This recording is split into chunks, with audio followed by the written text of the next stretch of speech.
don't care who you are, life is going to knock you down. Listen to me, many of you right now, life's got you up against the rope, and you got to do me a favor. Like, you can't give up. You can't give in. Pain is temporary.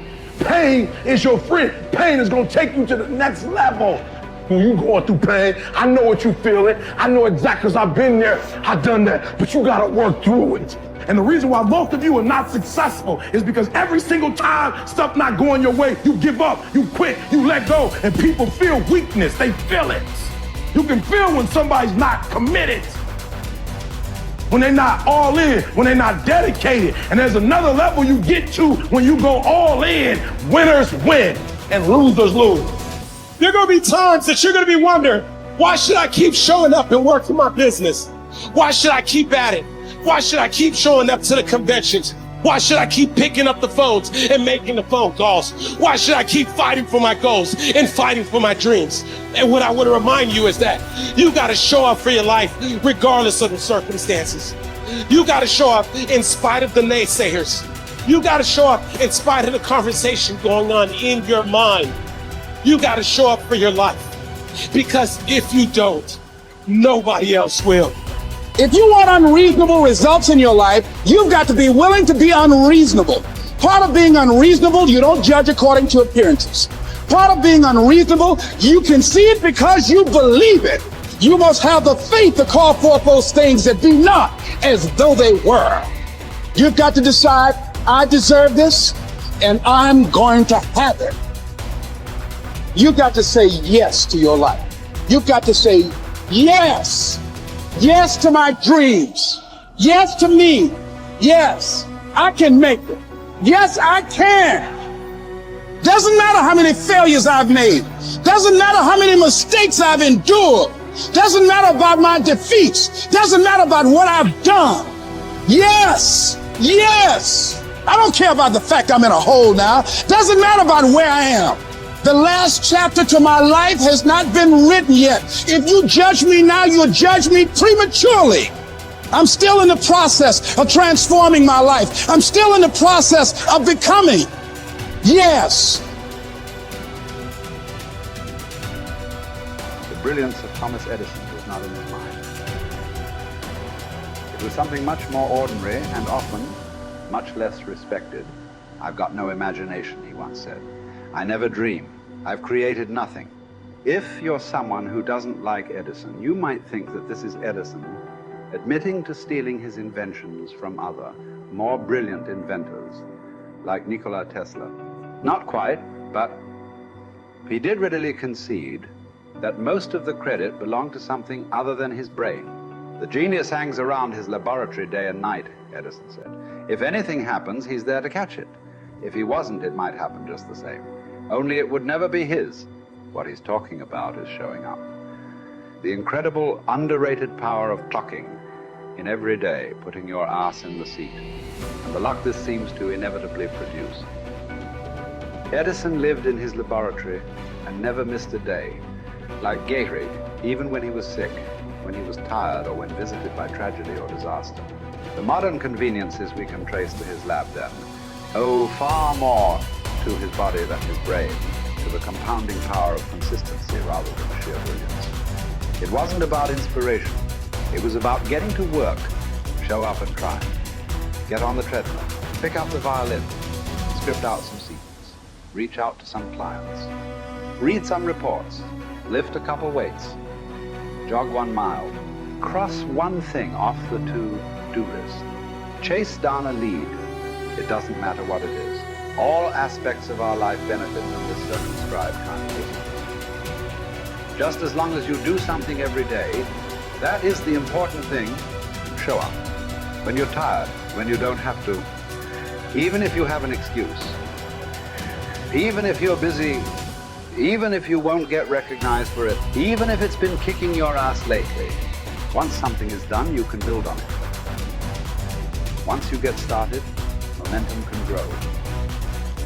When you show up, you can get lucky. Is this still hard? Yes. But the good news is that because it's hard, most people don't do it. They don't show up. They can't even do one tiny thing a day. So yes, you're alone out there on the track in the rain.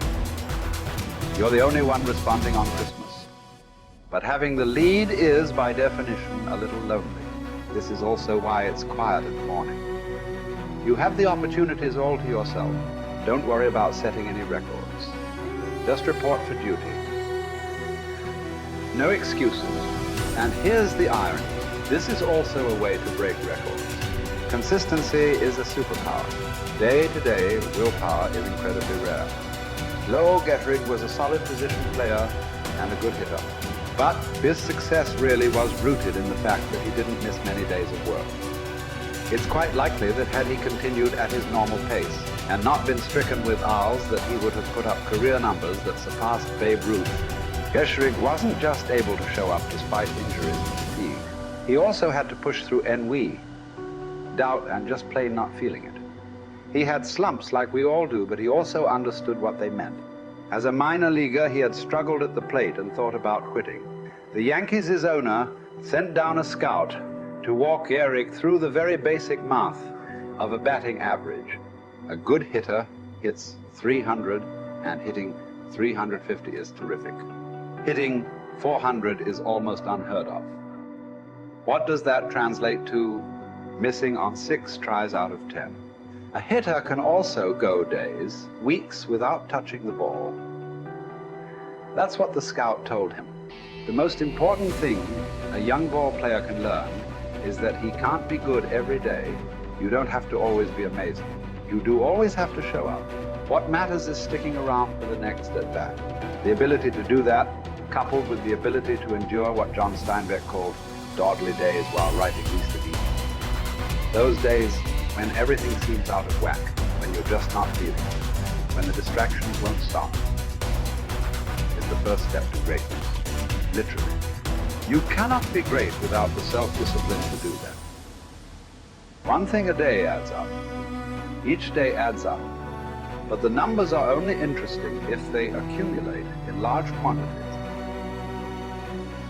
You guys that are just getting started, you're not going to start right here. You're going to start down there, probably in another city, another town. I grew up in Lake Charles, Louisiana, no money, raised by a single mother. I was in debt at 25 years old. First thing that I had to do in my life was not learn a new skill. First thing I had to do to get my life moving in the right direction was self-development. It is vital. It was vital for me that I improved myself and I could start depending upon me. I had to show up every day with some rituals, some disciplines, and start getting myself to trust me, not trust others, but trust myself to do the right thing every day. One of the things that I started doing was beating the sun up every morning. I'm going to beat that sun up every morning so that I have the discipline and the control over my life. So I knew, hey, before that thing pops, I'm going to pop. I'm going to get out of bed, depend on myself, get up at the same time every day. And for me, that time, regardless of where I was beat that sun up. No matter where I am, I'm going to beat that thing up. So it gives me a sense of control over my own life. Second thing, I had to start cleaning up my life and my friends and my environment. When I was younger, between 15 and 25, I was doing crazy stuff in my life. Wasting my weekends. I have the saying, weekends are for the weak. I was drinking, fooling around with a bunch of bad things, bad people. At 25 years old, I cleaned it all up. Quit going to those places. Quit hanging out with people that did not have ethics and discipline in their life. I wanted to build something in my life. I wanted to become someone. And to do that, to become someone in the eyes of the world, just beating that sun up every morning gives me the sense of accomplishment, that I did what I said I was going to do, that I woke up when I said I would wake up, and I start building respect for myself, start believing in myself so that I can go out into the world. And maybe today when I go into this meeting that I'm dressed for, they'll believe in me as much as I believe in me, and that'll show up in a contract, a deal, maybe even some money.